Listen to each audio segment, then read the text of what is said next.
झारखंड सरकार के वित्त सह खाद्य आपूर्ति मंत्री डॉक्टर रामेश्वर उरांव अपने पुत्र रोहित उरांव और अपने सहयोगी प्रदेश कांग्रेस कमेटी के वरिष्ठ नेता आलोक कुमार दुबे, लाल किशोर नाथ शाहदेव, डॉक्टर राजेश गुप्ता छोटू, अभिषेक साहू, संजीत यादव और कुमुद रंजन के साथ आज राजधानी रांची के धुरवा स्थित भगवान जगन्नाथ मंदिर में पूजा अर्चना कर आगामी रथ मेला की तैयारियों की समीक्षा की।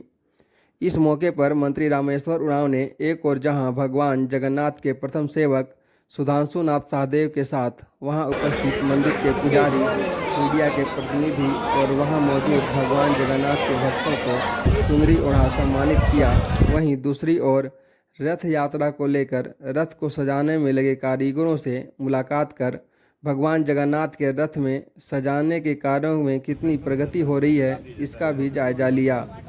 ऐसे में आइए सुनते हैं झारखंड के वित्त मंत्री डॉक्टर रामेश्वर उरांव और उनके सहयोगी प्रदेश कांग्रेस कमेटी के वरिष्ठ नेता आलोक दुबे, लाल किशोर नाथ शाहदेव और डॉक्टर राजेश गुप्ता ने क्या कहा रथ यात्रा को लेकर, और जानते हैं भगवान जगन्नाथ के प्रथम सेवक सुधांशु नाथ शाहदेव से क्या है रथ यात्रा की तैयारी और कौन कौन तारीख पर किन किन कार्यक्रमों का होगा आयोजन। मुझे याद है, अब लगता है कि हर बार ही मेला से पहले आते हैं जी। आज क्या कुछ आपने नहीं? देखिए, आज दर्शन करने आए हैं। इसके बाद कहा गया, बताया गया कि 22 तारीख से पट बंद हो जाएगा, तब कि इसके पहले चले हम दर्शन कर लें, फिर बाद में भी करेंगे, लेकिन पहले एक बार कर लें, इसलिए आए हैं। भगवान जगन्नाथ से, बलभद्र जी से, सुभद्रा जी से हम लोग प्रार्थना किए कि भाई झारखंड की बेहतरी हो हर माने में, ये आर्थिक रूप से बेहतर बने, सामाजिक रूप से सामाजिक सौहार्द इसमें बने रहे और संस्कृति का भी विकास हो, कम संरक्षण हो। यहाँ की संस्कृति है उसके का प्रोटेक्शन हो, रक्षण हो। इसे सब बात लेकर के हम लोग सब अपने साथी के साथ, आलोक जी हैं, हमारे लड़के सुबोध जी हैं, हमारे शाहदेव जी हैं, सब लोग उनके परिवार के लोग भी हैं, हम लोग आए हुए हैं इसी मंशा के साथ और यही मांगने के लिए, झारखंड की समृद्धि के लिए, उन्नति के लिए यही मांग रहे हैं। मेला के लेकर क्या तैयारी है सर? इस बार कुछ विशेष है आप सरकार की तरफ से? सरकार की तरफ से जो हर साल होता है वो हो रहा है, जहाँ तक मेरी जानकारी है। कोई कमी नहीं, सरकार आगे बढ़ के करती है। सभी सरकारें, ये सरकार भी आगे बढ़ के करती है। मेला का आयोजन में हर तरह की सहायता हम लोग देते हैं। आज भगवान जगन्नाथ के दर्शन करने आए हैं। के देवताओं के देवता हैं भगवान जगन्नाथ और विशेष आस्था हमारी रही है हमेशा से। जैसा कि हम सब जानते हैं कि रथ मेला के पूर्व भगवान अज्ञातवास में चले जाते हैं, तो वो 22 तारीख को, 22 जून से अज्ञातवास में जा रहे हैं। इससे पहले हम लोगों ने भगवान का दर्शन किया। साथ ही साथ वित्त मंत्री जी आए हुए हैं। सरकार की ओर से पूरे रथ मेला होने वाला है। ये एक राज्य का बहुत ही अनुष्ठान जो है महत्वपूर्ण है और लोगों का बहुत विशेष आस्था जुड़ा हुआ है, तो इसलिए हम लोग सब चीज़ों का जायजा भी लिए। और आज सौभाग्य से एकादशी का भी दिन है, तो ऐसे समय में भगवान का दर्शन करके राज्य के लिए अमन चैन खुशहाली का दुआ मांग करके हम लोग अपने परिवार के अच्छे स्वास्थ्य और सुख समृद्धि की कामना करके धन्य हो गए। मैं बहुत बहुत नमन करता हूँ भगवान जगन्नाथ। क्या कहेंगे भगवान जगन्नाथ आस्था कहा जाए झारखंड की सबसे बड़ी आस्था का प्रतीक है। हमारे परिवार में हमेशा ही से जगन्नाथ जी का बहुत ज़्यादा पूजा होता है। यहाँ तक कि हम लोगों के यहाँ एक बहुत अच्छी झारखंड की एक रस्म है जो जगन्नाथ रथ पूजा के दिन हम लोग करते हैं कि अपने जो शादी वाले सिंदूर वाला जो किया होता है उसमें सिंदूर भर सिर्फ जगन्नाथपुर के मेले वाले दिन ही करते हैं। और हम लोग पूरे साल में वही एक दिन होता है जो पूरी शादी की पूरी पिटारा निकलती है और उसमें हम लोग पूजा करते हैं नया वस्त्र पहन के, और वो बहुत श्रद्धा के साथ होता है हमारे घर में। जगन्नाथ मंदिर का दर्शन करने आए थे, निरीक्षण करने भी आए थे, मंत्री जी भी आज साथ थे, क्या कहेंगे कि क्या वजह रही? नहीं, मंत्री जी के साथ थे हम लोग और भगवान जगन्नाथ, बहन सुभद्रा और भगवान बलभद्र का दर्शन किया, उनका आशीर्वाद लिया। हर साल हम लोग रथ मेला की तैयारियों का जायज़ा लेने के लिए आते हैं। भगवान जगन्नाथ से अच्छी बारिश की कामना करते हैं, राज्य में समृद्धि हो, सद्भावना हो, प्रेम बनी रहे, तरक्की का मार्ग प्रशस्त हो, इसके लिए भगवान जगन्नाथ के दरबार पर हम लोग आते हैं।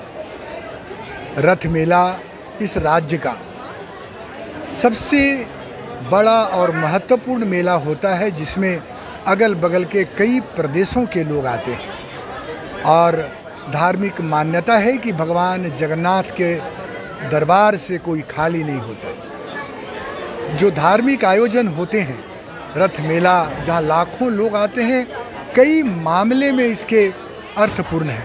एक तो ये आर्थिक रूप से भी संबल प्रदान करता है, जब दूर दूर से लोग अपना सामान लेकर के यहाँ पर आते हैं। 9 दिन मेला रहता है, उसके 5 दिन पहले से तैयारी होती है, 10 दिन बाद तक लोग यहाँ पर कई ऐसे अद्भुत चीज़ें देखने को यहाँ मिलती हैं। उसके बाद एक आर्थिक जो संबल है, उसके साथ साथ आप देखेंगे तो उस राज्य की सांस्कृतिक विरासत भी देखने को मिलती है। फिर आप देखेंगे कि एक दूसरे के प्रति आदर और प्रेम का भाव भी जो धार्मिक आयोजन है वो भी दर्शाता है, खुशहाली का पैगाम लेके आता है।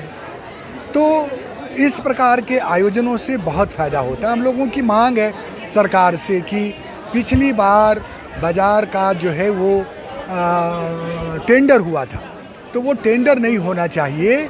उससे जो गरीब लोग हैं, जो अपने रोजी रोटी के लिए यहाँ पर आते हैं, दुकान लगाते हैं, उनको बड़ी दिक्कत होती है। बड़े व्यापारियों के लिए क्या, उन तो टेंडर में शामिल हो जाएंगे। इसलिए हमारी मांग होगी कि टेंडर नहीं हो किसी प्रकार का, जैसे लोग आते थे अपना बाज़ार लगाते थे, वही परंपरा, वही व्यवस्था बनी रहनी चाहिए।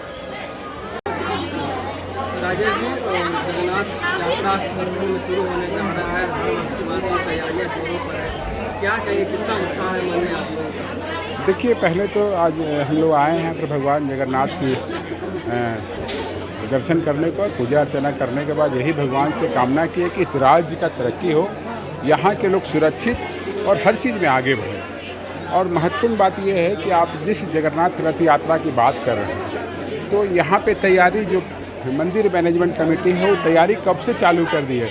आपको ये जानकारी होना चाहिए कि इसकी मेला की तैयारी के लिए पिछले 6 महीना से अलग अलग क्षेत्रों में, ग्रामीण क्षेत्र के जो व्यवसायी होते हैं, अलग अलग बिजनेस करते हैं, चाट का दुकान लगाते हैं, रसगुल्ला का दुकान लगाते हैं, मिठाई का दुकान लगाते हैं, झूला लगाते हैं, बैलून, या जो हमारा जो ट्रेडिशनल सामान आप देखेंगे, सील लोढ़ा रहता है, तीर धनुष रहता है, ये सारी चीज़ की तैयारी पिछले 6 माह से अलग अलग क्षेत्रों से करके लोग यहाँ पर एक बृहत मेला, जो एक ऐसा मेला जो हमारे पूर्वजों के द्वारा स्थापित ये जगन्नाथ मंदिर जो है, उनकी मेला शोभा यात्रा जो निकलती है, आप देखेंगे कि भगवान जब अज्ञातवास में जाते हैं तो लगातार ये मेला कई एक दिनों तक चलती है और लाखों लाख लोग यहाँ पर भगवान जगन्नाथ के दर्शन करने को आते हैं। निश्चित तौर पर भगवान जगन्नाथ पर आस्था और विश्वास करने वालों की हर मनोकामना भगवान पूर्ण करते हैं।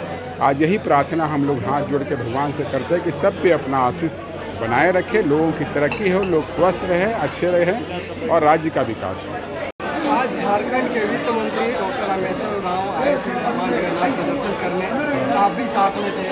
क्या कुछ, चूँकि आप मुख्य पुजारी हैं तो मुख्य सेवक, प्रधान सेवक है, कुछ मांग हो या फिर हर बात की बात है, आप भी इस बार मेला शुरू होने वाला, तैयारियाँ जोरों पर है, क्या कहेंगे? जय जगन्नाथ। महाप्रभु की असीम कृपा है कि अपने भक्तों को साल भर का जो उत्सव होता है उसमें अपने आप को, उनको किसी न किसी टाइम निकाल के महाप्रभु के पास आते हैं।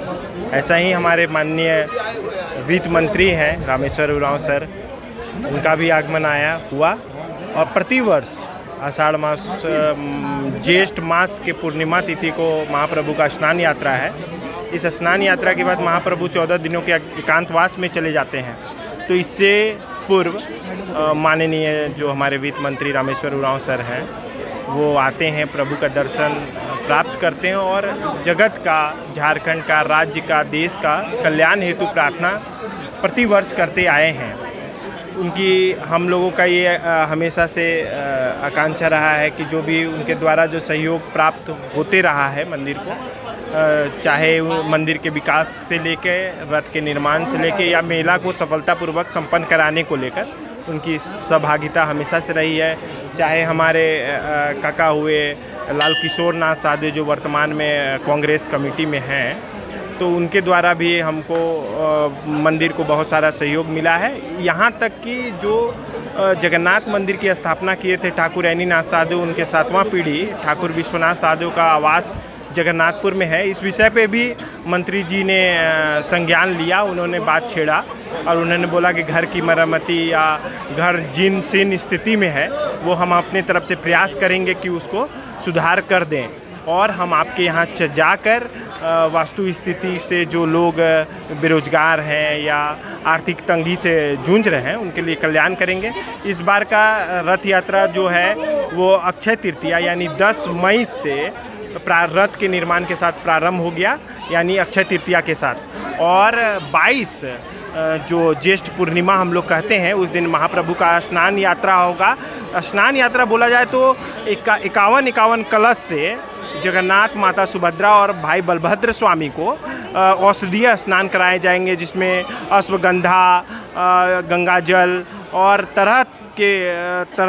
माने बहुत तरह के औषधीय से मिश्रण से जल का निर्माण किया जाता है। जैसे हल्दी होता है, कुमकुम होता है, तो इन सभी को बारी बारी से हमारे जगन्नाथ मंदिर के जो पुजारी हैं मंत्रोच्चारण के साथ तीनों विग्रहों का दर्शन मंडप में स्नान कराया जाएगा। इसके बाद कहा जाता है कि महाप्रभु को बीमार पड़ जाते हैं और बीमार पड़ने के बाद उनको 14 दिनों तक कोई भक्तगण दर्शन नहीं होते हैं, तो ये परंपरा रहा है कि 14 दिनों के बाद जब 6 तारीख को यानी 6 जुलाई को महाप्रभु फिर से दर्शन दीर्घा में आएंगे और उस दिन नेत्रोत्सव होता है, जो बहुत बड़ा उत्सव होता है। 14 दिनों के बाद महाप्रभु अपने भक्तों को दर्शन देने हेतु आते हैं और भव्य श्रृंगार होता है। उस दिन महाप्रभु का नेत्र का श्रृंगार किया जाता है, जिसको नेत्रोत्सव कहते हैं। और नेक्स्ट डे यानी 7 जुलाई को महाप्रभु का गुंडीचा यात्रा है, यानी रथ यात्रा, जो 10 दिनों का ये मेला है, जिसके लिए जगन्नाथपुर मंदिर न्याय समिति के जितने भी सदस्य हैं, हमारे पदाधिकारी गण हैं, जिला प्रशासन है, उनके साथ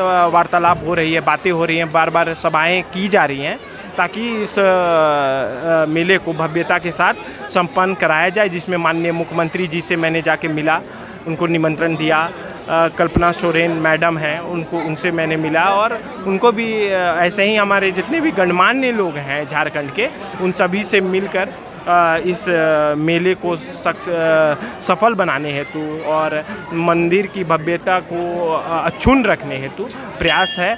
और जगन्नाथ मंदिर की तरफ से यही कामना करते हैं कि हे प्रभु, आप सभी का कल्याण करो, सबके रोग दोष को मुक्त करो और खुशहाली लाओ। जय जय जगन्नाथ।